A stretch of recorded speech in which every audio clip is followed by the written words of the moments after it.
میں اور آپ ہمارا اس قوم سے تعلق ہے جس قوم کے بچے کٹ گئے، ذبح ہو گئے، عورتوں کے پستان کاٹ کے برما کے بدھوں نے ان کے کباب بنا کے کھا لیے، چھوٹے چھوٹے بچوں کی لاشیں انہوں نے لٹکا ڈالی.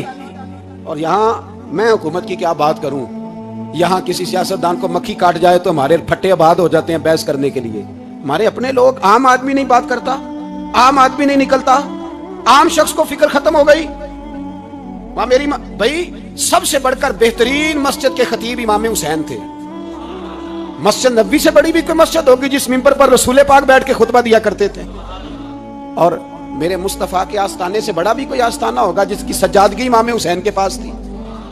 کہتے ہیں ہمارا کیا تعلق، ہمیں کیا لگے، جو مرضی ہوتا پھرے. امام علی مقام آرام سے مسجد نبوی میں بیٹھے تھے، زمانہ پوری دنیا سے جاتا تھا، ہاتھ چومتا تھا، قدموں میں بیٹھتا تھا. اتنے بڑی عظمت والی بھی کوئی شخصیت ہوگی جس کے رگوں میں رسول اللہ کا خون دوڑتا ہے، جسے حضور اپنی زبان مبارک اس طرح وہ چوسا کرتے تھے جیسے عرب کے لوگ پیاس کے عالم میں کھجور چوسا کرتے تھے. اتنا بڑا بھی کچھ شخص تھا، لیکن جب دین پہ کڑا وقت آیا تو حسین نے مسجد کی خطابت نہیں بچائی، آستانہ نہیں بچایا. امام علی مقام نے کہا کوفہ لٹتا ہے تو لٹتا رہے، دمشق میں فساد ہوتا ہے تو ہوتا رہے، وہ ملک شام کی بچیاں رو رہی ہیں تو روتی رہیں کہ ہم پہ یزید قابض ہو گیا، میری مسجد آباد ہے، کافی ہے. نا، امام حسین نکلے اور نکل کے کہنے لگے جنت البقیع والی جگہ پہ کھڑے ہو کے، یا رسول اللہ میں جا رہا ہوں، میں جا رہا ہوں اور آپ کے لیے جا رہا ہوں، اس لیے کہ مجھے اس شام کو بچانا ہے جس شام میں رسول اللہ کا کلمہ پڑھنے والے لوگ بستے ہیں. مجھے کوفہ، دمشق، مصر کے لوگوں کو بچانا ہے. نانا تیرے کرم کے خزینے کی خیر ہو، میں جا رہا ہوں تیرے مدینے کی خیر ہو. نکل کھڑے ہوئے امام علی مقام، میدان میں نکلے. کس کے خلاف بولے؟ کون تھا یزید؟ مسلمان تھا. اس وقت تک تو سب نے مسلمان لکھا ہے، جس نے کافر کہا شہادت امام حسین کے بعد کہا. جرم کیا تھا؟ میری گردن جھک جاتی ہے جب میں یہ بات کرتا ہوں، ایمانداری سے کہہ رہا ہوں، جوش خطابت نہیں. میری گردن جھکتی ہے جب میں یہ لفظ ادا کرتا ہوں. امام علی مقام اس شخص کے خلاف نکلے. سارے خطبے امام حسین کے پڑھ کے دیکھو. امام حسین نے فرمایا یزید شرابی ہے. شرابی مسلمانوں کا حکمران ہو سکتا؟ آپ نہ بولیں بے شک، پر بات تو سچی ہے نا. امام حسین نے فرمایا شرابی کو ووٹ دیا جا سکتا؟ فرمایا رنڈیوں کا ناچ دیکھتا ہے جو مجرے دیکھے، جو رنڈیوں کے ناچ دیکھے وہ مسلمانوں کا حکمران ہو سکتا؟ امام حسین میدان میں نکلے اور 18 سال کے علی اکبر سے لے کر 6 مہینے کا علی اصغر دے دیا، لیکن شرابی کو برداشت، بے حیا کو برداشت تو میں کیسے کرتے؟ دوستی قاتل سے بھی، مقتول سے یارانہ بھی، اپنی جیب سے فلیکسیں چھپوا کے ظالموں، جابروں، بدماشوں کو ووٹ دیتے ہو. امام حسین کو تیری دیگ کی ضرورت ہے جو تو 10 محرم پہ پکاتا ہے، چاولوں کی ضرورت ہے جو تو نے 9 محرم کو پکائے. ان کو اس بریانی کی عادت تھی جو تو نے پکائی ہے. میرے گھر میں فلاں MNA MPA صاحب آ گئے تھے، امام حسین کے گھر کے اندر یزید نے پیغام بھیجا. اس نے کہا جیسے کہو گے کر لوں گا، جتنے پیسے کہو گے دے دوں گا، جتنی مسجدیں کہو گے بنوا دوں گا، جتنے ادارے کہو گے تعمیر ہو جائے، مجھے نہ چھیڑو. آپ نے فرمایا نا، مسجد مدرسے اس وقت آباد رہتے ہیں جب حکمران صحیح ہوتے ہیں، اور جب حکومتیں غلط ہوتی ہیں تو پھر مساجد آباد، پھر مدارس کی آباد کاری ہو ہی نہیں سکتی. میں دین میں نیا رکھنا کھول دوں؟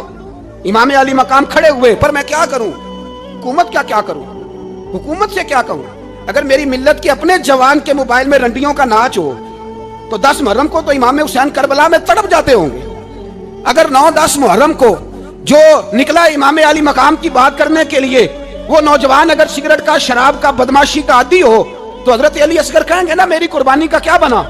وہ تو نکلے تھے عریانی اور فحاشی کے خلاف. اور اگر ملت کا جوان روز چوک میں کھڑے ہو کے لڑکیوں کو تاڑتا ہو تو حضرت علی اکبر تو اپنی قبر میں روتے ہوں گے کہ یہ اس قوم کے لیے جان دے دی جو آج یزیدی طریقوں پہ عمل کر رہی ہے، جو ساری رات گند دیکھ کے سوتی ہے، جو ساری رات بے حیائی، فحاشی اور عریانی میں لگی رہتی ہے. ان لوگوں کے لیے جان دے دی. اتنا ظلم ان شہیدوں کے ساتھ. اور 10 محرم کو دیگ پکا کے کہتا ہے میں امام حسین کا ماننے والا ہوں، میں امام علی مقام سے پیار کرنے والا ہوں. نہ بھائی، نہ دورنگی چھوڑ کے یک رنگ ہو جا، سراسر موم ہو جا یا سنگ ہو جا. امت مسلمہ کو بیدار ہونا پڑے گا. امام علی مقام میدان میں نکلے، ڈٹ کے نکلے، اور امام نے فرمایا میدان میں نکل کر کہ میرا وطن مدینہ ہے، میرا وطن مدینہ ہے، پر مدینہ بعد میں، رسول اللہ کا دین پہلے. تو پاکستان کی بات کرتا ہے. امام علی مقام نے فرمایا مدینہ کی شریعت بعد میں، رسول اللہ کا دین پہلے، اور تیرے تو بچے عام سے ہیں۔ امام حسین نے فرمایا میری گود میں جو بچے ہیں وہ رسول اللہ کے نواسے ہیں، پر بچے بعد میں، نبی پاک کا دین پہلے۔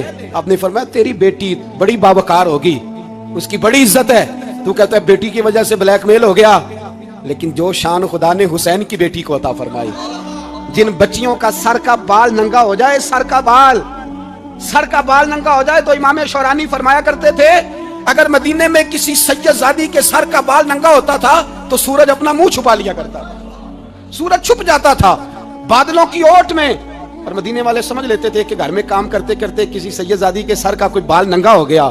ان شہزادیوں کا اتنا وقار، اور امام علی مقام نے فرمایا بیٹیوں کی فکر بعد میں، رسول اللہ کا دین پہلے رسول اللہ کا دین۔ قوم مذہب سے ہے، مذہب جو نہیں تم بھی نہیں۔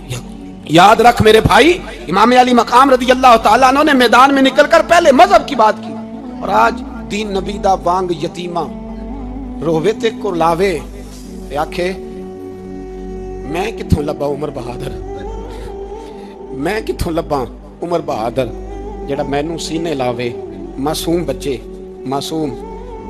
آج تک کدھر ہے تمہارا اقوام متحدہ؟ بلاؤ نا اسے، بھیک مانگتے پھرتے ہو کافروں سے، بھیک مانگتے ہو۔ بچہ شام کو گھر نہ آئے تو ماں دروازے پہ نظر لگا کہتی بیٹے ٹائم پہ آ جایا کر، مجھے نیند نہیں آتی، وقت پہ۔ برما کی اس ماں سے بھی جا کے پوچھو جس کا بچہ پلٹ کے آیا ہی نہیں، اس سے بھی پوچھو۔